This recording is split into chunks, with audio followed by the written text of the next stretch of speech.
सद्बुद्धि, सन्मार्ग और कार्य का संकल्प देना, अडिग रहे विश्वास तुम पर, ऐसा अंतः कर देना मेरे हृदय में आने में तुम्हें कोई संकोच न हो। हे गुरुदेव, मुझे नज़रों से दूर कभी न होने देना। हे गुरुदेव, मुझे नज़रों से दूर कभी न होने देना। नमस्कार, गायत्री चिंतन धारा के इस सतत प्रवाह में आपका स्वागत है। मित्रों, जिसको आप मजबूरी या प्रारब्ध या दुख भोग या मुसीबत समझ रहे हैं, वो एक सुअवसर भी तो हो सकता है। परेशानी जब हमारे भीतर उभरती है तो ये परेशानी क्या है? ये परेशानी है हमारे भीतर की एक चुभने वाली, बेचैन करने वाली नकारात्मकता, नकारात्मक ऊर्जा, है ना। जब भी किसी को किसी भी तरह का दुख होता है तो मनुष्य की चेतना उसे बर्दाश्त नहीं कर पाती। हर कोई किसी भी कीमत पर इस दुखद अवस्था को पार करना चाहता है, छोड़ना चाहता है, इससे बचना चाहता है। और ये हो भी सकता है, पर एक तो उसके जो कारण है वो कारण उसको समझ में नहीं आता कि ये क्यों हो रहा है, और दूसरा चूँकि ठीक से समझा नहीं गया तो फिर ठीक से प्रयास भी नहीं होता। फिर स्थिति को बदलने में कुछ समय भी लगता है। कोई भी स्थिति, दुखद परिस्थिति आ गई, मुसीबत की आ गई तो एकाएक तो बदलेगी नहीं, तो वो भी मंजूर नहीं होता, क्योंकि वो दर्द उसे अशांत किए हुए रहता है। मैं परेशान हूँ, ये भाव है ना, मैं पीड़ा में हूँ, ये भाव अचानक निकलता नहीं है। वो दर्द लगातार चुभ रहा है भीतर में, कैसे भूलेगा कोई। अब सफलता के लिए आवश्यक दोनों चीज़ें नहीं हैं। हमारे पास शांति भी नहीं है और हमारे प्रयास भी ठीक नहीं हो रहे हैं, तो फिर वो नकारात्मकता जो है वो बढ़ते जाती है, जड़वत जमा होती जाती है। और अगर लंबे समय तक इस आंतरिक विपरीतता का उचित जो है समाधान नहीं निकला, जो अंदर में दुखद परिस्थितियां हैं, इसका उचित समाधान नहीं निकला, तो व्यक्ति का जीवन जो है साक्षात नर्क जैसे हो जाता है। बार बार अपना वो दुखड़ा रोते रहेगा आपके पास। आप एक बार सुनोगे, दो बार सुनोगे, बार बार तो सुनोगे नहीं। आप भी कहोगे अरे वो आ रहा है, वो फिर अपना दुखड़ा शुरू करेगा, तो आप भी खिसक जाओगे, है नहीं। तो वो व्यक्ति भीतर से तो दुखी होता ही है, और लोग भी उसकी बात सुनने को तैयार नहीं होते, तो बड़ी चारों तरफ से मुसीबत हो जाती है बेचारे की। मित्रों, कई भाई बहनों के व्हाट्सएप और फ़ोन हमको आते रहते हैं, जो अपने अपने निजी जीवन में क्या क्या दुखद हो रहा है उसका विस्तार से वर्णन करते हैं। पति पत्नी, बेटे बेटी, व्यापार, स्वास्थ्य, अन्याय जैसे उनके विषयों का एक केंद्र इसी के आसपास होता है। अब जो व्यक्ति इस तरह की परिस्थितियों में फंसा किसी तरह से जी रहा है, वो कुछ समझना भी नहीं चाहता ना। उसको ऐसा लगता है कि मेरे को समझाओ मत, मेरा दुख दूर कर दो खाली। अब तेरा दुख दूर कौन करेगा भाई? कौन दुख दूर करेगा? समझने समझाने की चीज़ है ये तो, है नहीं। उसे यही नहीं मालूम, उसे लगता है कि वो एकदम सही मार्ग पर है और लोग उसको परेशान कर रहे हैं, उसके साथ दुर्व्यवहार हो रहा है। अच्छा, उनको लगता भी यही है कि हमने फ़ोन पर समस्या बता दी तो उसका समाधान जैसा वो चाहते हैं वो हो जाएगा। भाई, आपने अपनी समस्या बताई, आप हमको फ़ोन पर सुना दिया, लेकिन हम सुन करके उसका समाधान वहीं के वहीं वैसे कैसे कर देंगे जैसा आप चाहते हो, वैसे कैसे हो जाए, कैसे हो जाएगा। हमें भी बहुत दुख होता है जी। सभी अच्छे लोग हैं, मिशन से जुड़े हुए लोग हैं। पिछले कई महीनों से वंदनीय माता जी को हम आवेदन लगाते आ रहे हैं। बार बार यही संदेश आता है कि मनुष्य अपने भाग्य का निर्माता आप है, स्वयं है, और विचार क्रांति और सद प्रयासों का ही एकमात्र विकल्प है। इसीलिए गुरुदेव ने विचार क्रांति की बात की, सद प्रयासों की बात की, और कहा कि बेटा तुम हमारा काम करो, हम तुम्हारा काम करेंगे, तुम करो तो सही। लेकिन अब ये समझना कोई नहीं चाहता। लोग ये चाहते हैं कि हमारी समस्या पहले समाधान हो जाए। जैसे सिर दर्द होता है तो एक गोली खाई और सिर दर्द ठीक हो गया, वो ऐसी समस्या का समाधान चाहते हैं, है ना। अब ये कैसे समझाया जाए किसी को, क्या कहें उनसे? तो वंदनीय माता जी के आशीर्वाद से आज बात को स्पष्ट करने का मौका मिला है। कुछ वहाँ से मैसेज आया है तो हम उसी मैसेज को आपको देने का प्रयास करेंगे। ठीक है, संदेश उनका है, वाणी भले हमारी हो, संदेश उनका है। तो ठीक है, आज की बात प्रारंभ करते हैं। देखो, परिस्थितियों के दृश्य कारणों पर मत जाओ, दृश्य कारणों पर मत जाओ। आपको ऐसा लगता है कि उसकी वजह से, तो ऐसा करोगे, सोचोगे तो फंस जाओगे। जो भी व्यक्ति फंसे हुए हैं, है ना, यही सच है कि वो मुसीबत में हैं। बस आप मुसीबत में हो, आपको तकलीफ हो रही, ये बात सच है। बाकी चीज़ तो देखनी पड़ेगी। अपनी तरफ से हर कोई कोशिश करता है कि भाई मेरी दुख तकलीफ कम हो, लेकिन उसके जिस तरह के विचार हैं, जो उसकी सोच है, वो उसी ढंग से प्रयास करता है ना। है अब की परिस्थितियों में से बचाव का उसको कोई मार्ग ही नहीं मिलता। उसको जो करता है वो सक्सेस होता नहीं। अब सूझबूझ नहीं रहा तो फिर दुख भुगतते रहते हैं, है नहीं। और दुखी हैं, बस ये बात सबसे बड़ा सच है, दुखी हैं ज़रूर। अब आपको अपने गुरु पर विश्वास होना चाहिए भाई। गुरु ने कहा है मनुष्य अपने भाग्य का निर्माता आप है, तो अगर ये हमारे भाग्य में आया है तो हम ही ने लाया है ना। अब गुरु कह रहे हो तो गुरु की बात को सच मानो ना, गलत तो नहीं कहा होगा गुरुदेव ने। प्रश्न यह है कि इन विपरीत लगने वाली परिस्थितियों से बाहर कैसे आएं। आप ही सोचो, रास्ता समझ में आ जाए तो फिर दुखी रहना कौन चाहेगा। सभी उस रास्ते से बाहर आना चाहेंगे ना। तो फिर शांति से बैठिए और बात को समझने का प्रयास करिए। समझने में क्या हर्ज है। ठीक है, हो सकता है आपका दुख इसको सुनकर हल्का ना हो, लेकिन समझने में क्या हर्ज है। एक बार समझने की कोशिश तो करो गुरुदेव क्या कहते हैं। आगे गुरुदेव ने सूत्र दिया है कि बेटा, मनस्थिति बदले तो परिस्थितियां भी बदलेंगी। अब हम भी यही चाहते हैं ना कि परिस्थितियां बदले। अब हम यही जानने का प्रयास करते हैं कि हमारी मनस्थिति कैसे बदलेगी। मन तो हमें बड़ा प्यारा है, मन के विचार हमें प्यारे हैं और मन के विचार से ही हम करते हैं और हमको लगता है कि हम जो कर रहे हैं वही सच कर रहे हैं। अब उसकी मन की स्थिति, इसको कौन बदलेगा, कैसे बदलेगा, है नहीं। तो मन की परिस्थिति बदलती है ज्ञान के प्रकाश में, ज्ञान के प्रकाश में। अज्ञान अत्यविरांधस्य बोलते हैं नहीं, अज्ञान के अंधकार को क्या है, ज्ञान के प्रकाश से काटा जाता है। अब इसका ये मतलब मत निकालना कि आपको कोई मूर्ख कह रहा है, बिल्कुल नहीं, आपको मूर्ख नहीं कह रहे हैं। आप दुखी हो इसका मतलब मूर्ख हो, ऐसा नहीं है ना। लेकिन वो सूत्र आप तक नहीं पहुंचा है, ये बात है, तो उसको पहुंचाएंगे, है नहीं। तो मनुष्य जन्म है ही सीखने के लिए भाई। हर कोई सीख रहा है यहाँ से वहाँ तक, है नहीं। ज्ञान प्राप्ति के लिए, आत्मचेतना के विकास के लिए तो मनुष्य का शरीर मिला है।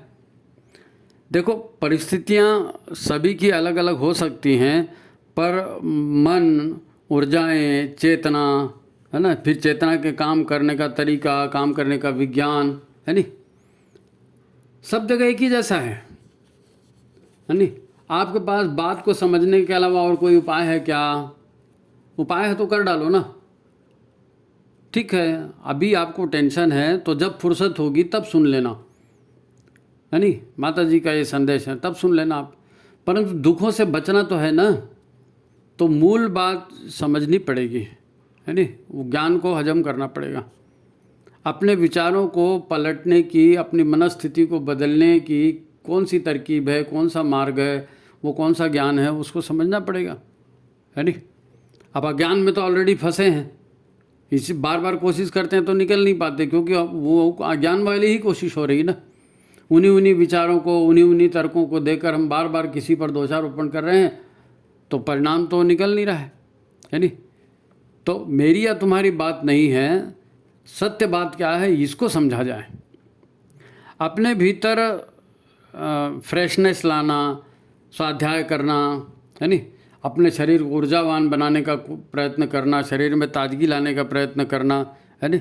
अपने आस्था को, अपने विश्वास को मजबूत करना, हाँ, गायत्री मंत्र का जाप करना, ध्यान करना, है नहीं। या फिर वो लाफ्टर क्लासेस होती हैं, हंसने की कोशिश करना। ये सारे उपाय हैं तो इनको भी करना चाहिए, इनको भी करना चाहिए, इससे भी अंतःकरण जो है सुधरने में मदद मिलती है नहीं। जैसे मैं क्या हूँ ये समझना ज़रूरी है ना, ऐसे ही ये संसार क्या है ना, और ये काम कैसे करता है, ये निगेटिव ऊर्जा क्या है, पॉजिटिव ऊर्जा क्या है, विचार किसको कहते हैं, प्राण क्या है, अहंकार क्या है, सत रज तम है ना, ये प्राकृतिक गुण, ये प्रवृत्तियाँ कहलाती, ये प्रवृत्तियाँ क्या हैं, ये जानना पड़ेगा। हम पारिवारिक, सामाजिक, ब्रह्मांडीय शक्तियों से किस प्रकार जुड़े हैं, उनका हमारे ऊपर, हमारा उनके ऊपर क्या असर होता है ना, और इनका हमारे जीवन और हमारे विचारों पर क्या प्रभाव पड़ता है, ये ज्ञान है, इसको समझना जरूरी है। जब सारी चीज़ें समझ में आएगी तो रास्ता निकलेगा ना। देखो, दुख या सुख ये भी तो मन की अनुभूति का ही विषय है ना। मन ने मान लिया कि हाँ ये दुख है तो वो दुख है, और मन ने उसी को मान लिया कि ये सुख है, ये अच्छा है तो वो अच्छा है। अब भगत सिंह को फांसी हो गई, भगत सिंह हंसते हंसते फांसी पर चढ़ गया, और यहाँ लोग बोलते हैं मेरे को मार डालोगे क्या, अब वो खुद ही फांसी पर गया तो मरने ही तो गया था ना। तो भगत सिंह के मन ने कहा कि नहीं भाई ये अच्छा काम है, ये मैं करूँगा, भारत माता के लिए करना है, तो वो हंसते हंसते फांसी पे भी चढ़ गए। महाराणा प्रताप ने घास की रोटी खाई और वो खुश थे क्योंकि उनको अपने देश और धर्म के लिए लड़ रहे थे, है ना। तो आपने वो पन्नाधाय का नाम सुना है? राजपूतनी है, प्रातः स्मरणीय पन्नाधाय, यानी उसने राजवंश की रक्षा के लिए राजकुमार की जगह अपने पुत्र को सुला दिया। उसको मालूम था कि मैं यहाँ जिसको सुला के जा रही हूँ तो वो सामने वाला दरिंदा आएगा और उसको मार डालेगा तो मेरा बेटा मर जाएगा, लेकिन राजवंश की रक्षा के लिए उसने हंसते हंसते अपने बेटे को भी बलिदान कर दिया। और आजकल तो एक एक बेटे के लिए लोग जीव प्राण देते हैं, उसने अपने बेटे को राजवंश की रक्षा के लिए बलिदान, क्योंकि उसके मन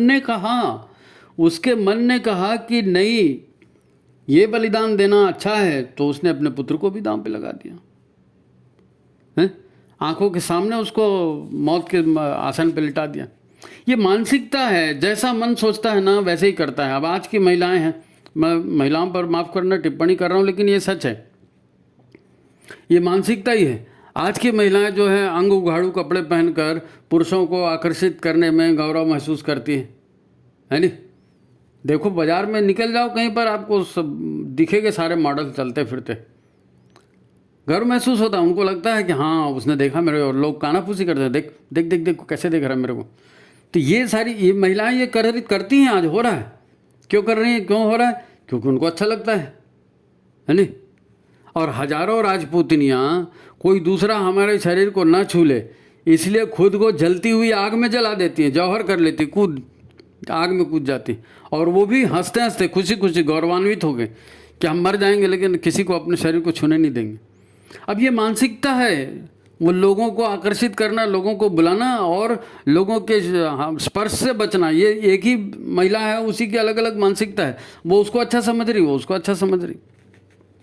तो हर तरह का सुख दुख और कुछ नहीं है, ये हमारे मन की प्रतिक्रिया। हमारा मन बोल देता है कि अच्छा है तो अच्छा हो जाता है, ये खराब है तो खराब हो जाता है, ये सुख है तो सुख हो जाता है, ये दुख है तो दुख। मन जो कह रहा है वही तो माना जाता है। मन एक तरफ आदमी जो है ना, आप देख के देखो, बाजार में जाएगा है ना, और 5 रुपये बचाने के लिए गरीब सब्जी वाली से मोल भाव करेगा कि 5 रुपये की नहीं, 15 रुपये की नहीं, 10 रुपये की दे, 10 रुपये की नहीं, 5 रुपये की दे। और वही आदमी गरीबों की रक्षा के लिए या गरीबों के किसी विद्यालय के लिए या उनको कपड़े बांटने कुछ करने के लिए लाखों रुपए दान में दे देगा। बाजार में जाएगा तो उस गरीब सब्जी वाली से 5 रुपये के लिए मोल भाव करेगा, और कोई अवसर आएगा तो वही व्यक्ति 50,000, 1 लाख, 1.5 लाख, 2 लाख रुपये दान भी कर देता है गरीबों की खुशी में। तो ये मन है, मन कहेगा कि ऐसा करना है, ये अच्छा है, तो वही होता है। अब आती है ऊर्जाओं और चेतना के कार्यविधि को समझने की पारी। मतलब दुख है, दुख की बात कर रहे थे हम, दुख और मुसीबत की। आपने मान लिया कि मुझको दुख है तो दुख है, आपने मान लिया कि ये दुख नहीं है, मेरी इंसल्ट नहीं हुई तो नहीं हुई इंसल्ट, बात आई गई हो गई, दुख ही नहीं बढ़ेगा ही नहीं आगे, है ना। तो आप चेतना और उसकी कार्यविधि के बारे में ज़रा देखते हैं कि ऊर्जा और चेतना कैसे काम करती हैं। तो वेदों में, वेदांत में एक सूत्र है, ईशावास्यमिदं सर्वम यत् किंचित जगत्याम जगत, है नी। ईशावास्यमिदं सर्वम यत् किंचित जगत्याम जगत तेन त्यक्तेन भुंजिता माँ घृदः कस्य स्विद्धनम। मतलब क्या है? मतलब है जीवन और जगत कुछ अलग नहीं है, ईश्वर ही है। ईश्वर ही जीवन है, ईश्वर ही जगत है। यानी जो कुछ भी जगत और जीवन में है ना है, वो ईश्वर का ही विस्तार है। ये ऋषि समझा रहे हैं इस सूत्र में, है ना। ऋषि कहते हैं सभी संपदाओं, प्रियजनों और साधनों को भी ईश्वर का धन है ऐसा ही मानकर चलें। संपदा, प्रियजन, साधन ये सब ईश्वर का ही दिया है, ईश्वर का ही साधन है ऐसा मानकर चलें। माँ घृदः कस्य स्विद्धनाम, है ना, इन पर किसी का नहीं, केवल ईश्वर का ही अधिकार है, केवल ईश्वर का ही अधिकार है। तो ये सदुपयोग के लिए आपको मिला है। क्या? जीवन संबंधी, धन धान, ये सब जो है ना सदुपयोग के लिए मिला है, इसलिए त्याग करके इसका भोग करना, है नहीं, त्याग करके इसका भोग करना संतुलित है बुद्धिमत्ता के साथ। अब इसके साथ अगर कोई अहंकार जोड़ दे कि ये मेरा है, ये मेरा है, ये मैं किसी को नहीं दूंगा, ये मैं ऐसा नहीं करूंगा, ये तो मेरे हक का है, फलाना ठिकाना है, तो ये गड़बड़ हो जाएगा ना। ऋषि कहते हैं तेन त्यक्तेन भुंजिता, आप इसे ईश्वर का उपहार मानकर त्याग की भावना से जितना जरूरी है उतना ही उपयोग करें, बाकी दूसरे के उपयोग के लिए भी रहने दे गुंजाइश, है ना। तो जो कुछ संसार है, जो कुछ भी दिख रहा है, मैं हूँ, आप हूँ, ये पूरा ईश्वर का ही अंश है, ईश्वर ही है सब, चेतना और ऊर्जा का खेल, है नहीं। आपको गुरुदेव का सूत्र याद है ना, मनुष्य अकेला ही पैदा होता है, अकेला ही मरता है और अकेला ही अपने कर्मों का फल भोगता है। कई बार हम इस सूत्र को बोलते हैं क्योंकि ये बहुत बड़ा सच है ये। अब ये कर्मों का फल भोगता है करके गुरुदेव कह रहे हैं ना, अकेला ही कर्मों का फल भोगता है। तो ये कर्मों के फल आते कहाँ से हैं? कहाँ से आते हैं कर्मों के फल? कर्म तो आपने कर दिया, फिर उसका फल कहाँ लटक रहा था? है नहीं। तो कर्मों के फल आते कहाँ, कभी सोचा है? जो आपके पास है उन्हीं से आपको खुशियाँ मिलेंगी, और जो कर्म है, बुरे कर्म है नहीं, या अच्छे कर्म है, तो बुरे कर्म से आपको पीड़ा मिलेगी, अच्छे कर्म है तो उससे आपको खुशी भी मिलेगी। तो ये जितने भी ईश्वर के दिए हुए हैं, धन, जमीन, मकान, माता पिता, पति पत्नी, भाई बहन, नौकर चाकर, यार दोस्त, हर वो चीज़ जो तुम्हारे पास है वो भाग्य से ही तुम्हारे पास आई है, कर्म की ऊर्जा से ही तुम्हारे पास आई है, तुम्हारे कर्म की ऊर्जा ने ही उनको आकर्षित किया है। क्यों भाग्य से तुम्हारे पास आई है? कुछ निगेटिव या कुछ पॉजिटिव ऊर्जाओं को रिटर्न करने के लिए वो आपके पास आई है, रिटर्न करने के लिए पॉजिटिव या निगेटिव ऊर्जाओं को। और कुछ संबंध इसलिए बने हैं ताकि वो आपसे वो सारी चीज़ें छीन लें जो आपने बिना उचित प्रयासों के उनके पास से हड़प ली थी। मतलब पहले आपने जो लिया वो आपको देना है, और जो पहले आपने दिया वो आपके पास आना है। ऊर्जा है आपके पास, से ऊर्जा लगी ना, मैं कर्म कर रहा हूँ करके, तो वो ऊर्जा कर्म होने के बाद आपके पास रिटर्न आ गई। तो ऊर्जाओं का एक चक्र होता है, ऊर्जाएं नष्ट नहीं होती। जो भी व्यक्ति अहम भाव से, यानी मैं कर रहा हूँ इस भावना से किसी भी कर्म को करता है, तो कर्म को संपन्न करके वो पॉजिटिव या निगेटिव ऊर्जा उसी कर्ता के पास वापस लौटकर आती है। ये ईश्वर का सुदर्शन चक्र है, अच्छा दिखने वाला, अच्छा काम करने वाला, कि आपने जो दिया ना वो आपके पास लौट के आएगा, आपका घाटा नहीं होगा, उसी कर्ता के पास वापस लौट कर। जिसने कर्म किया था, अब आपने जिस भाव से कर्म किया उसी भाव को लेकर वो ऊर्जा आपने लगाई, है नहीं। जिस भाव से आपने ऊर्जा लगाई थी तो कर्म हो गया, तो उसी तरह की ऊर्जा आपके पास वापस आई ना। आप कहेंगे अरे भाई दर्द हो रहा है, तकलीफ़ हो रही है, मेरे साथ अन्याय हो रहा है, मेरे साथ छल हो रहा है। नहीं भाई, कोई दूसरा आपको क्यों कष्ट देगा? कोई दूसरा आपके साथ छल क्यों करेगा? कोई आपको परेशान क्यों करेगा? वो तो बस लेन देन बराबर कर रहा है, आपने दिया था वो ले रहा है। आपने दिया था वो आपको दे रहा है, और आप उससे ले रहे हैं तो वो लिया होगा कभी, तो अब वो आपसे ले रहा है। ये बात सत्य है ना। वही तो कर्म ऊर्जा के निष्पादन का यानी कर्मफल का सिद्धांत कहलाती है। कर्मफल का सिद्धांत यही तो है। कोई भी देवी देवता, ऋषि मुनि, है ना, राजे महाराजे, बल्कि समाज और राष्ट्र भी ऊर्जा के इस सामान्य प्रवाह से बच नहीं सकता। समाज को भी उसके कर्मों का फल भुगतना पड़ता है, राष्ट्र को भी उसके कर्मों का फल भुगतना पड़ता है। व्यक्ति को तो भुगतना ही है, देवी देवता सब भुगतते हैं भाई। सब जो ऊर्जा लगाते हैं वो ऊर्जा काम पूरा करके रिटर्न वहीं आती है। अब अच्छी लगाओगे तो अच्छी वापस आएगी, बुरी लगाओगे तो बुरी वापस आएगी। अब आ रही है, अब आपको मालूम नहीं है तो आप रो रहे है नहीं। अब देखो कर्म की ऊर्जा बनती कैसे है, कर्म की ऊर्जा बनती कैसे। ऊर्जा को निगेटिव पॉजिटिव कौन बनाता है? कोई भी ऊर्जा निगेटिव या पॉजिटिव नहीं होती। जिस भावना से कर्म किए जाते हैं वही भाव ऊर्जा को पॉजिटिव या निगेटिव बना देते हैं। आप छल कपट करेंगे, लोगों का नुकसान करने की बात करेंगे, हिंसा की बात करेंगे, तो निगेटिव भाव से कर रहे हैं तो वो ऊर्जा वो निगेटिव भाव को लेकर के गई। अब वो निगेटिव काम करके वापस आना है उसको, तो वही निगेटिविटी तो आपके पास आएगी ना। फिर वहाँ भी उसने तकलीफ दिया, अब यहाँ भी तकलीफ देगी, फिर आप कहोगे मेरे को तकलीफ क्यों हो रही है। तो आप ही की ऊर्जा आप ही के पास वापस आ रही है। देखो इसको ऐसे समझो, एक माँ बच्चे को किसी बात पर चांटा मारती है ना। माँ ने बच्चे को चांटा मारा तो वो भाव सकारात्मक होता है। माँ बच्चे के सुधार के लिए, उसकी बुरी आदतों को छुड़ाने के लिए वो उसको चांटा मार रही है। अब बच्चे में सकारात्मक गुणों के विकास के लिए ये चांटा होता है नहीं। तो वो सद्भावनाओं के साथ वो ऊर्जा आपने बच्चे को दी, और वो ऊर्जा जो है अब वो बच्चे के पास इकट्ठी हुई है नहीं। और जब बच्चा बड़ा हुआ तो वही सद्भावनाओं की ऊर्जा, अब चांटे की ऊर्जा मत देखो, चांटा तो एक क्रिया है, वो कर दिया, लेकिन उसके पीछे भाव क्या था? उसके भाव सद्भाव थी कि मेरा बच्चा अच्छा हो, मेरे बच्चे का विकास हो। तो वो चूंकि उसके पास भाव सकारात्मक था, तो वो सकारात्मक भाव की ऊर्जा अब वो बालक भी तो वापस करेगा। ठीक है, अभी वापस नहीं किया, 30 साल बाद वापस करेगा है नहीं, 30-40 वर्षों के बाद वापस करेगा। तो जब उसको समय होगा तभी तो ऊर्जा रिटर्न आएगी ना। तो भाई साहब, ऊर्जाओं का बहुत बड़ा संग्रह हमारे अंदर होता है। कई तरह की भावनाएं, कई तरह की विचारणाएं, इस जन्म के पिछले जन्म, अब पूरा संग्रह भरा पड़ा है, उसमें ऊर्जाएं इकट्ठे होते रहती। जब कुछ अवसर आता है तब ऊर्जा बाहर निकलती है, फल देती है नहीं। जब हमारे पास संजोग बनेगा है नहीं, तब ऊर्जा हमारे पास आएगी और लौट के फिर थी, भले उसमें 30-40 साल लग जाए, अगला जन्म लग जाए, कुछ भी समय लग जाए है नहीं। कई बार कहा है, फिर से कहते हैं कि विचार आपकी प्रकृति के सूक्ष्म विकिरण हैं।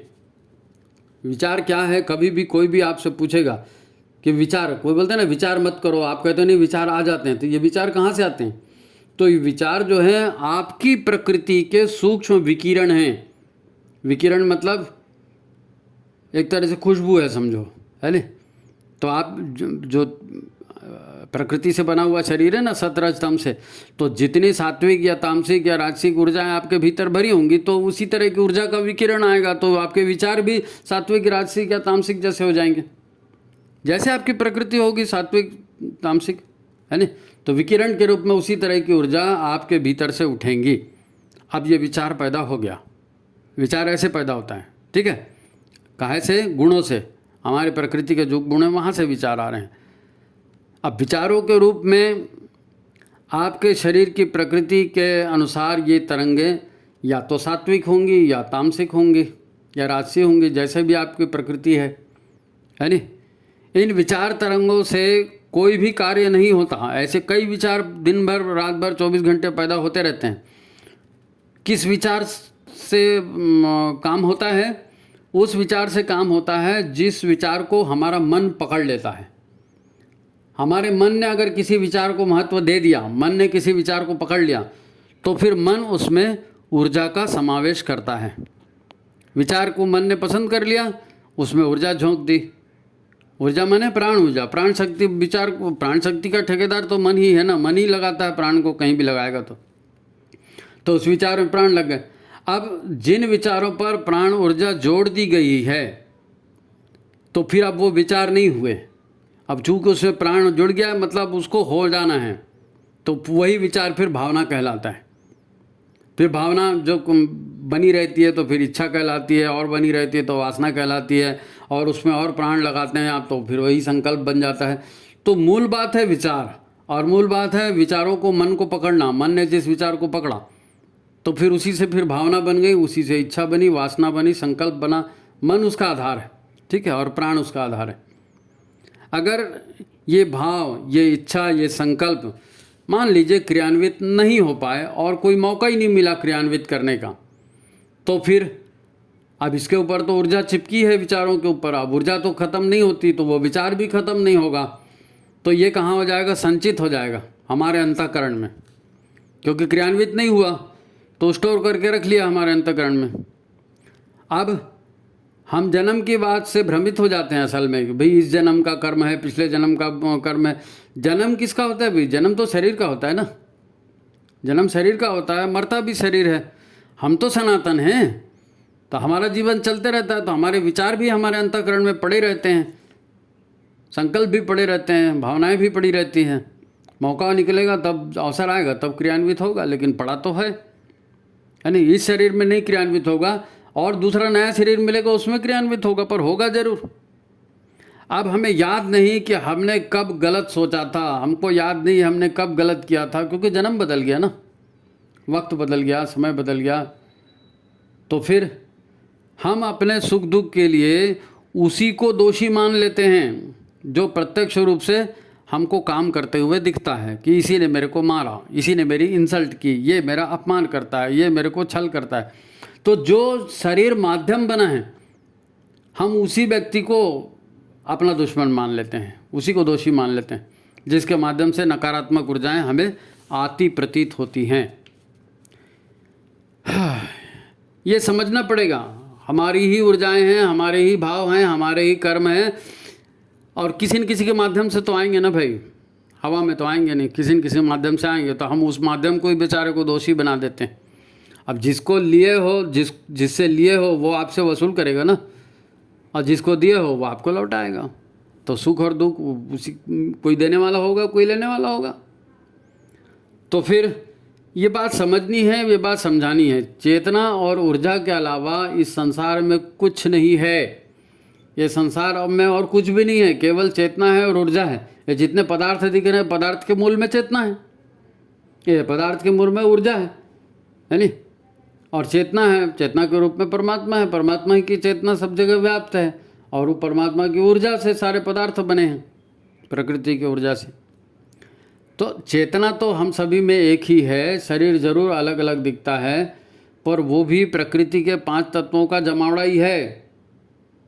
मैं तो अहंकार वाली चीज़ है बस, बाकी 5 तत्वों का जमावड़ा हमारा शरीर है, और चेतना तो शुरू से विद्यमान है, वो तो आखिरी तक बनी रहेगी। तो इसी को तो कहते हैं कि कण कण में भगवान। आपने सुना होगा ना, कण कण में भगवान है, रोम रोम में राम है, पत्ते पत्ते में है फलाना, बहुत सारी बातें कही जाती हैं। तो ईश्वरीय चेतना का ही वास है सब जगह, ईश्वरीय ऊर्जाओं का ही वास है। और इसीलिए तो वो कहा गया ना, ईशावास्यमिदं सर्वम यत् किंचित् जगत्यात् जगत्, कि ईश्वर का ही वास है, ईश्वर की ऊर्जाओं का ही वास है हर जगह। आप जैसी ऊर्जाओं को भेज रहे हैं वैसी ऊर्जा आपको मिल रही है जी, और कुछ नहीं है। यही संसार है, चेतना के इर्द गिर्द ऊर्जाओं का खेल। संसार माने क्या? चेतना के इर्द गिर्द ऊर्जाओं का खेल। प्रोटॉन और न्यूट्रॉन सेंट्रल में रहते हैं, इलेक्ट्रॉन उसके चारों ओर घूमते हैं, यही तो परमाणु बनता है ना। सौर मंडल क्या है? एक सूरज होता है, उसके चारों ओर 4 ग्रह घूमते रहते हैं, सौर मंडल होता है।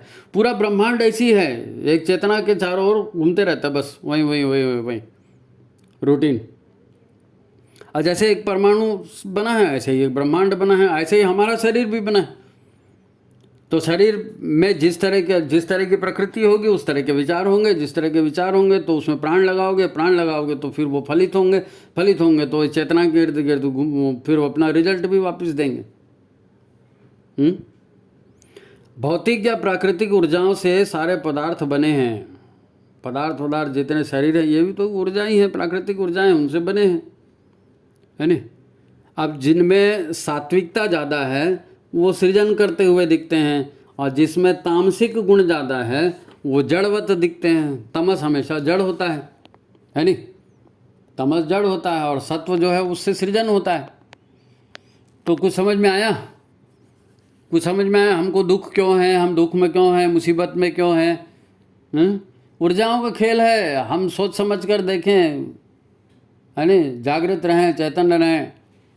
जब तक समझ में ना आए ना, कोशिश करते रहो समझने की, क्योंकि इसको समझे बिना दुखों से आपका छुटकारा नहीं होगा, है नहीं? तभी आप दुखों से बच सकोगे। संत कबीरदास जी हैं, संत कबीरदास जी ने एक बड़ी बात अपनी 2 पंक्तियों में कह दी। संत कबीर कहते हैं, पानी केरा बुदबुदा अस मानस की जात, है नहीं? पानी केरा बुदबुदा अस मानस की जात, और भजन करे तो उबरे नातर काढ़े आत। यहाँ कबीरदास जी मनुष्य जीवन की तुलना पानी के बुलबुले से इसलिए नहीं कर रहे हैं कि बुलबुला फट से फूट जाता है और मनुष्य जीवन भी क्षणिक है, वो तो है ही है, लेकिन इसके साथ एक दूसरी चीज़ और भी है ना? और वो भाव है, वास्तव में जीवन विभिन्न ऊर्जाओं का योग मात्र है। सूक्ष्म शरीर होता है ना, मन बुद्धि चित्त अहंकार बोलते हो, तो सूक्ष्म शरीर क्या है? ऊर्जाओं का योग ही तो है नहीं? जब कोई कामना, वासना, इच्छा, कोई ऊर्जा रहेगी ही नहीं तो सूक्ष्म शरीर भी खत्म हो जाएगा। जैसे पानी का बुलबुला है, वो पानी के बॉर्डर नहीं रहेगी तो फिर हवा हवा में मिल गई, फिर उसका कोई अस्तित्व ही नहीं।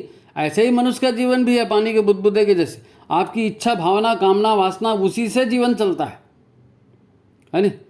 जीवन का अलग अस्तित्व कोई रहेगा ही नहीं। अगर ये छूट जाएगी तो सब शून्य हो जाएगा, शून्य में मिल जाएगा। ठीक है, तो बात अब उनके लिए करते हैं जिन्हें ये तो समझ में आ गया कि सुख दुख क्यों मिलते हैं, है नहीं? अब आते हैं कि ये दुखद परिस्थितियाँ, है ना, ऐसा कौन सा सुअवसर हमारे लिए लाती हैं, क्योंकि शीर्षक में यह है ना, ये सुअवसर भी बन सकता है। तो ये दुखद परिस्थितियों से ऐसा कौन सा सुअवसर आ सकता है? अब फिर से कबीरदास जी की बातों पर चलते हैं। कबीरदास जी ने कहा था, दुख में सुमिरन सब करे, सुख में करे न कोय, है नहीं? यदि दुख मुसीबतें नहीं आएंगी तो फिर आदमी ईश्वरीय व्यवस्था की ओर ध्यान ही नहीं देगा, कर्मफल व्यवस्था की ओर ध्यान ही नहीं देगा, है नहीं? किसको फुर्सत है ये सब देखने की? सब मजा मौज में ही लगे रहेंगे। जब डंडा पड़ता है, जब मुसीबत आती है, तब लगता है कि अरे डंडा क्यों मारा, किसने मारा, कैसे पड़ा, वो भगवान कितनी तकलीफ हो रही।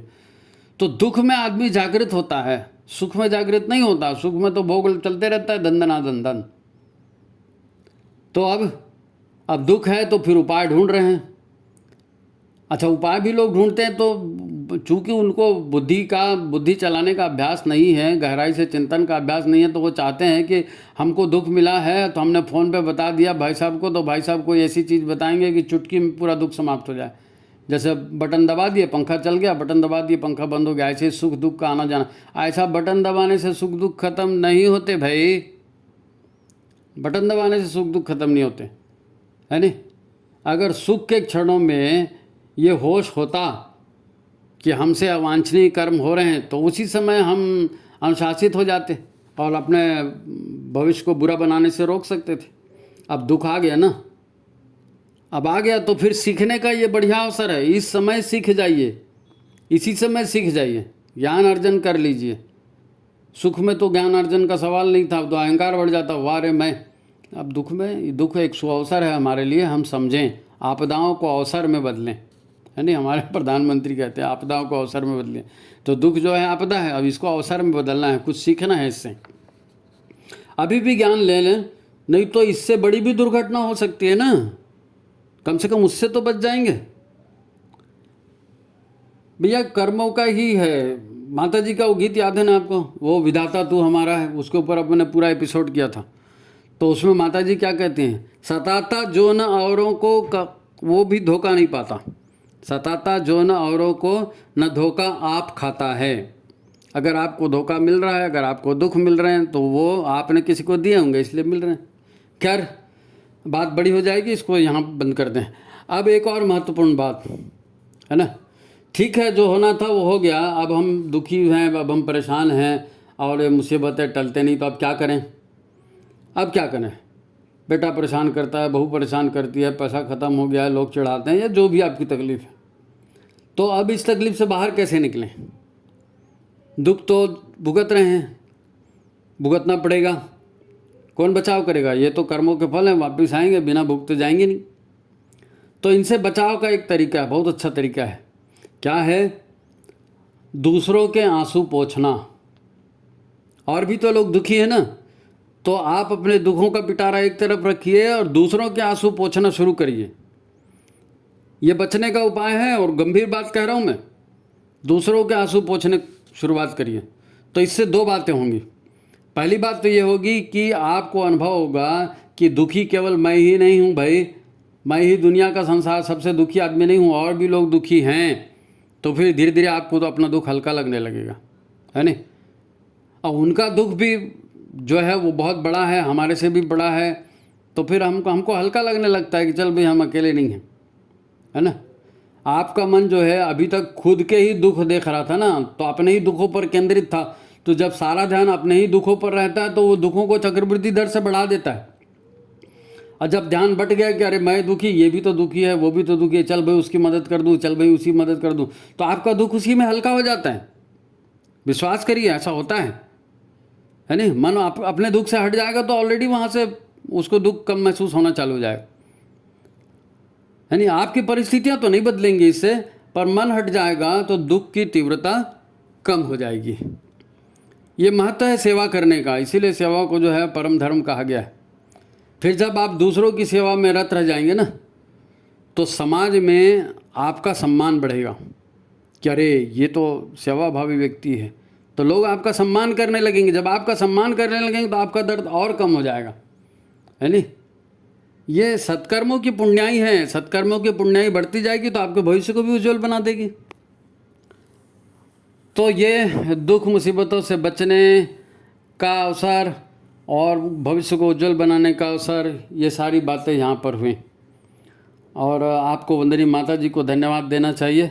आप सभी की पुकार पर वंदनी माता जी ने ये सुझाव दिए हैं। वाणी जरूर हमारी, हमने पहले भी कहा था, लेकिन ये संदेश के मूल बीज वहीं से प्राप्त हुए, और हम ये चाहते हैं कि आप माता जी की वाणी को शिरोधार्य करें, इसको समझने का प्रयास करें और दुखी लोगों को समझाने का भी प्रयास करें। लोगों के दुखों को पोंछना, लोगों के सेवा करना शुरू करेंगे ना, तो आपके दुख ऑटोमेटिक कम होते जाएंगे, आपके दुख ऑटोमेटिक कम होते जाएंगे। तो ठीक है, आज की बात यहीं तक रखते हैं। मित्रों, वीडियो अच्छा लगा तो लाइक करिए, शेयर करिए और ज़्यादा से ज़्यादा लोगों तक पहुंचाइए। अच्छा, कुछ भाई बहन ये भी कहते हैं कि भाई साहब ये जो आप वीडियो डालते हो इसको हम अपने भाषणों में उपयोग कर सकते हैं क्या?